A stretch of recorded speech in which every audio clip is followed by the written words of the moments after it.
आपला आंब्याचा सार रेडी आहे। आज आम्ही पिकलेल्या आंब्याचं आंबट गोड सार बनवणार आहे। मी इथे 5 आंबे घेतले आहेत। त्यासाठी लागणारे साहित्य बघूया। हळद, मसाला, गरम मसाला, चवीपुरता मीठ, थोडंसं बेसन, कोथिंबीर, खिसलेला नारळ, एक मोठा कांदा घेतला आहे आणि इथे मी थोडंसं एक मिरची आणि आलं आणि गूळ घेतलाय। चिंचेचं पाणी घेतलंय। फोडणीसाठी राई, जिरं, हिंग, कढीपत्ता। आणि आता आपण पहिले हे आंबे सोलून घेऊया।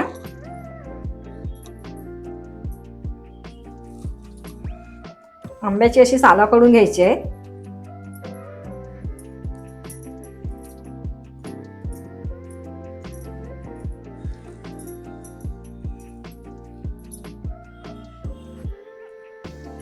आंबे मी सोलून घेतले। इथे मी पातेल्यामध्ये तेल तापत ठेवलंय। आता आपण त्याला राई, जिरे, हिंगाची फोडणी देऊन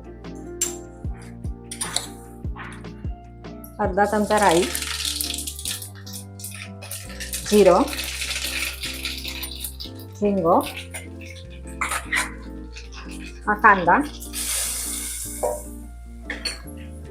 कढीपत्ता,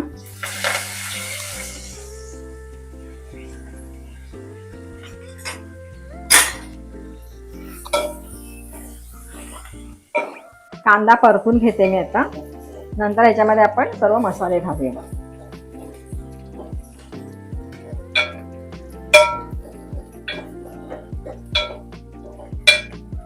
आता याच्यामध्ये मी आलं कापलेलं आणि मिरची कापलेलं टाकून घेते।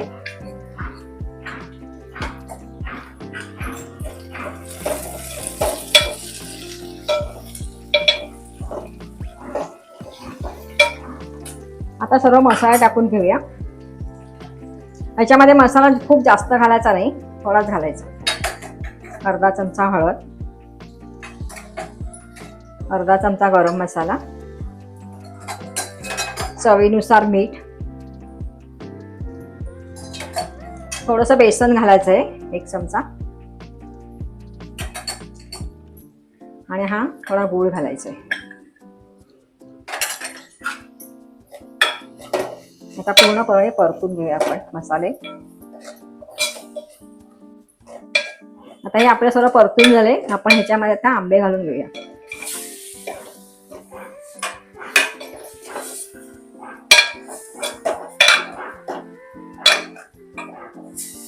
आणि आता ह्याच्यात पाणी घालून घेऊया।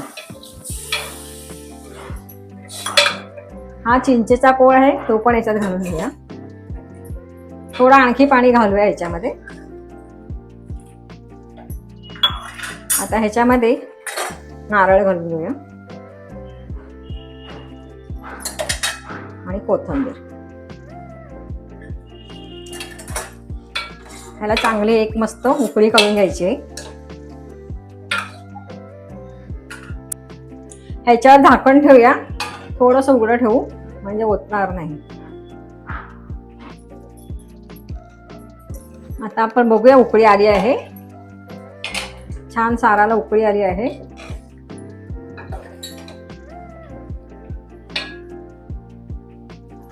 सार आंबट झालं असेल तुमचं तर थोडा गूळ घाला आणि गोड झालं असेल तर थोडं चिंच लावा।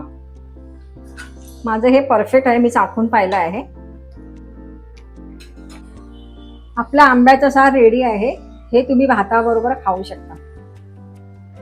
तुम्हाला जर आमची रेसिपी आवडली असेल तर लाईक, शेअर अँड सबस्क्राईब करा।